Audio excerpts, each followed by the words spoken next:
As a lifelong lover of Star Wars, it's really disappointing to see Lucasfilm trash fans of their franchise over and over. I've tried to give Disney Star Wars a chance. I've watched multiple shows and the terrible sequel trilogy, but there's been nothing memorable besides one Luke Skywalker CGI scene. And with Obi-Wan, I was pretty excited to see amazing actors get back together and see Ewan McGregor and Hayden Christensen on screen together again.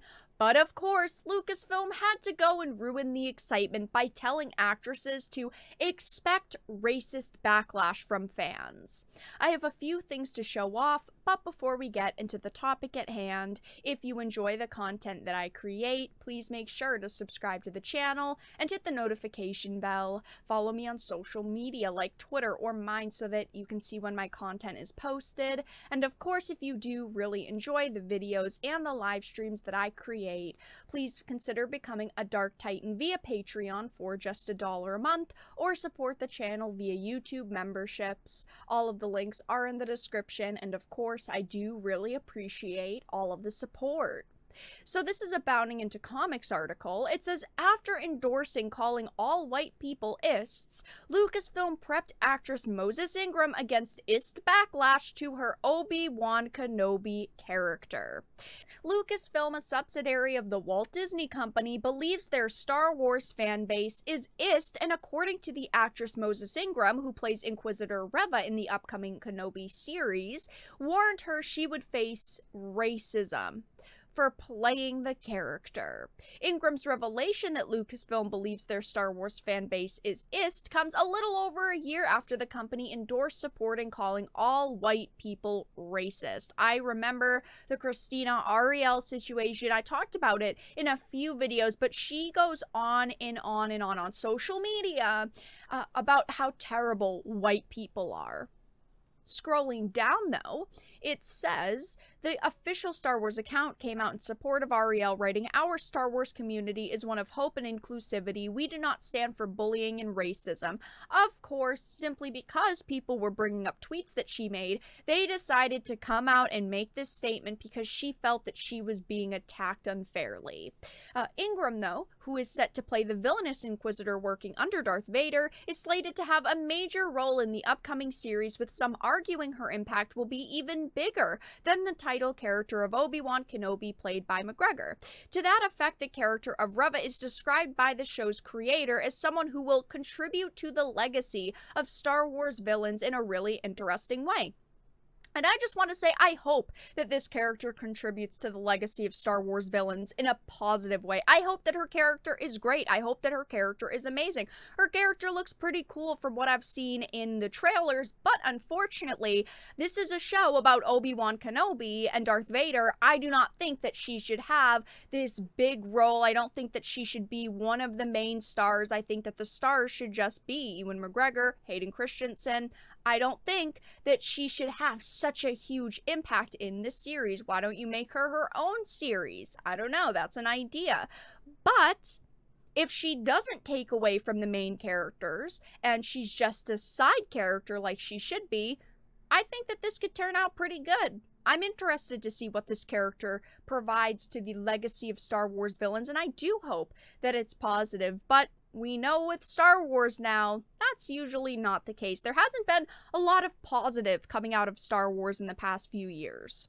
It says, regardless of what her role is or how impactful it will be, she revealed in an interview with The Independent that Lucasfilm trained her to deal with racist backlash towards her character ahead of the show's premiere. It was something that Lucasfilm actually got in front of and said, this is a thing that unfortunately will likely happen, but we are here to help you. You can just let us know when it happens. She also noted that Obi-Wan's director has been putting the proper systems in place, so I feel safe as we do work throughout production. Of course, there are always pockets of hate, but I have no problem with the block button, and I'm glad she doesn't have a problem with the block button, because that's what most actors should do. If they don't like criticism, Ignore social media, ignore posts about you. If you think someone's being offensive and bothering you, block them. It's as simple as that. But they are already setting up for failure, and this will be their excuse. If people hate the show, they'll call us all ists, even if we have valid criticisms. This isn't something new. Companies do this all the time now, but it's disappointing to know a company with this franchise we all love are willing to call us terrible things if we don't like a show.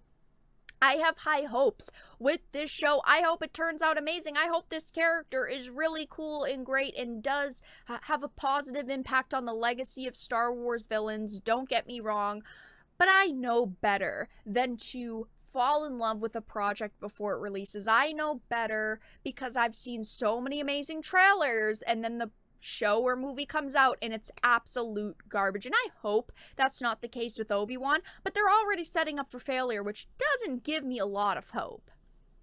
It says in the interview, the outlet cites the often repeated lies that John Boyega and Kelly Marie Tran received IST fan harassment following their respective roles in the recent Disney Star Wars trilogy. This is a massive problem because these outlets go on about how, oh, there were racist fans attacking these actors. Why don't they look at the situation with Disney and John Boyega, how they shrunk Finn's face on the Force Awakens poster for specific regions? They should be looking at that and attacking Disney for that constantly, because that is terrible. They were bending the knee to the Chinese region, shrinking his image. It's awful, but these people never call that out because, of course, they just want to defend Disney, so they get the latest scoops and they get information early, which is disgusting. For years, the media blamed IST backlash for Kelly Marie Tran temporarily leaving social media, despite the fact that the actress never claimed that the supposed online harassment was the reason that she left social media in the first place. Instead, they took comments she made in a letter to the New York Times about being a woman and a person of color and conflated that with the negative reaction fans had to the film The Last Jedi in order to discredit criticism of the movie. Everything about The Last Jedi was criticized, okay? The CGI, the script, the interactions with characters, costumes, I mean, every single thing was criticized with this movie. But of course, they focused on this situation and they decided to twist around some of the statements she's made in the past to make it look like, oh, these fans are the bad guys. They're awful, terrible people, which isn't true. John Boyega defended Kelly publicly, but was never a target of negative backlash himself. As a matter of fact, people defended him when he spoke out against the Disney-owned property, who he accused of sidelining black characters in the film and doing things such as removing his character from Chinese promotions of the movie in order to please the market and earn more money. This is what, the New York Times and The Independent, who are doing these interviews, should be talking about. These are situations that journalists should be bringing up constantly when talking about Star Wars, The Last Jedi, fans. They should be mentioning these things, but of course, they never do.